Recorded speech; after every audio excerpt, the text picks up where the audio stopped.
लेकिन ये मोबाइल शुरुआती तौर पे दिया किसने? ये तो हमने दिया ना। तो फिर उसके बाद कहते हैं कि ये मोबाइल के बिना खाना नहीं खाता। क्या ये सही है? ये तो गलत बोल रहे हैं ना, पहले तो हमने दिया ना। तो ऐसी स्थिति में इतने छोटे बच्चे को अगर हम इस तरह से उसे ऐसा आगे बढ़ा रहे हैं कि उसे खाना भी खाना है तो वो मोबाइल पे कार्टून देखेगा तब खाना खाएगा।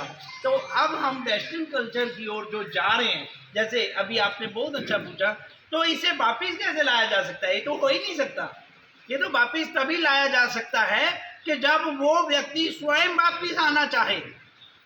मैं कैसे किसी को ला सकता हूँ वापिस? मैं तो सिर्फ बोल सकता हूँ। हमारे शास्त्रों में बोला है, हमारे विद्वान बोलते हैं, हमारे साधु संत महात्मा बोलते हैं कि आप बोलते जाओ, बस कोई सुने चाहे नहीं सुने, आपका काम ही है बोलना। आप बोलिए, इसलिए हम लोग तो बोलेंगे। ये तो बोलना ही है, हमारा काम है, हमें बोलना ही पड़ेगा। लेकिन कोई माने और कोई फिर करे तो तब हमारा बोलना सार्थक हुआ। तो ये हमारे लिए बड़ा दुष्कर हो गया है कि कितना भी बोलते जाओ वो व्यक्ति भी बुरा माना जाता है कि ये देखो जी, जब देखो तब टीवी में आ रहा है तो ये निंदा कर रहा है पिज़्ज़ा हट की, ये निंदा कर रहा है मैकडी की, ये पिज़्ज़ा बनाने वालों की, खाने वालों की, कोल्ड ड्रिंक की निंदा कर रहा है या इसकी निंदा कर रहा है। और कहीं ना कहीं सभी लोग लुप्त हैं, उसी में मिले हुए हैं। सभी लोग कहीं ना कहीं उसको यूज़ करते ही हैं। तो ऐसी स्थिति में एक ही चीज़ हो सकती है, वो चीज़ ये है कि अगर हम लोग कभी भी इसको धीरे धीरे कम खाएं। मेरा ये कहना है, बस खाएं। वेस्टर्न कल्चर की ओर जा रहे हैं तो जाएं, लेकिन थोड़ा थोड़ा करके अपना जो वजूद है, हमारा जो हमारा वास्तव में जो हमारी जड़ें हैं, उसको कभी ना भूलें, उससे जुड़े रहें। आप कभी भी ध्यान दीजिएगा, कभी पहले शादियां होती थी तो उस वक्त बहुत लोग बोलते थे कि इनके बुजुर्ग कौन हैं, इनके पुराने खानदान क्या है, ये देखो। ये इसीलिए बोला जाता था कि इनके खानदान में कोई उस प्रकार का व्यक्ति था तो वो डीएनए तो वही है। अगर बहुत ज़्यादा लड़ाई झगड़े कुछ करने वाले लोग थे तो आज वो संत प्रवृत्ति के हैं तो कभी भी लठ उठा सकते हैं वही। तो ये पक्का होता है। तो ऐसे ही अभी वाल्मीकि जी के बारे में देखा गया कि वो तो भगवान के अवतारी थे।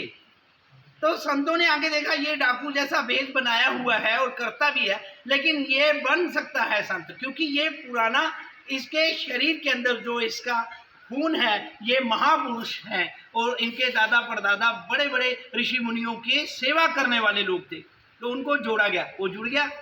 और प्रभु श्री राम ने लक्ष्मण जी को कहा कि माता सीता को जब जंगल में ले जाओगे तो वाल्मीकि जी के आश्रम के गेट के पास रखना और किसी के पास नहीं रखना। कितनी बड़ी बात है विश्वास भगवान का वाल्मीकि जी पे। वो डाकू थे पहले, लेकिन आज विश्वास कर रहे हैं कि सीता को उनके दरवाजे के पास छोड़ना और कहीं नहीं। तो ये चीज़ें पहले से ही मानी जाती हैं। इसीलिए अपनी जो हमारी जड़ें हैं, हमारा जो वजूद है, जो हमारी धरती है, ज़मीन है, अगर हम उससे जुड़े रहेंगे तो वास्तविक सत्य तो यही है कि हम कभी भी भटकेंगे नहीं। ये है कि दिल में हमारे दया का भाव रहना चाहिए, थोड़ा सा भावुक तो रहना चाहिए, तो वो फिर हमारा कल्याण निश्चित है। इसमें कोई ऐसा नहीं है कि अगर दया का भाव है तो वो कोई, जैसे हम लोगों में विशेष करके जम्मू के लोग ऐसे हैं कि बहुत प्यार करते हैं एक दूसरे को। किसी को कोई सहयोग करना है तो सहयोग करने के लिए बिल्कुल तत्पर रहते हैं। दया का भाव बहुत ज़्यादा है यहाँ के लोगों में, भावुकता बहुत है, प्रेम बहुत है। तो ये चीज़ें होनी चाहिए। ये चीज़ें अगर हमारी ख़त्म हो जाती हैं तब हमारा इंसान मरेगा, नहीं तो ऐसे अभी इंसान अभी मरा नहीं है, इंसानियत अभी है बची हुई। तो इसीलिए वेस्टर्न कल्चर का जो हम सब मिल कर के अगर देखेंगे तो वास्तव में आगे तो बढ़ते जा रहा है, इसको रोका नहीं जा सकता है अभी, चाहे कुछ भी हो। अगर कोई बाढ़ की तरह कोई जा रहा है वो अपने आप रास्ता बना लेगा, बाद में हम सफाई कर सकते हैं। एकदम रोकने लगेंगे बाढ़ को कोई नहीं रोक सकता है, बाढ़ को कोई नहीं रोक सकता। उसे जाने दो पहले और फिर उस वक्त अपनी सेवा जारी रखो, बाद में सफाई करो, बाद में देखा जाएगा। तो इसको कर सकते हैं।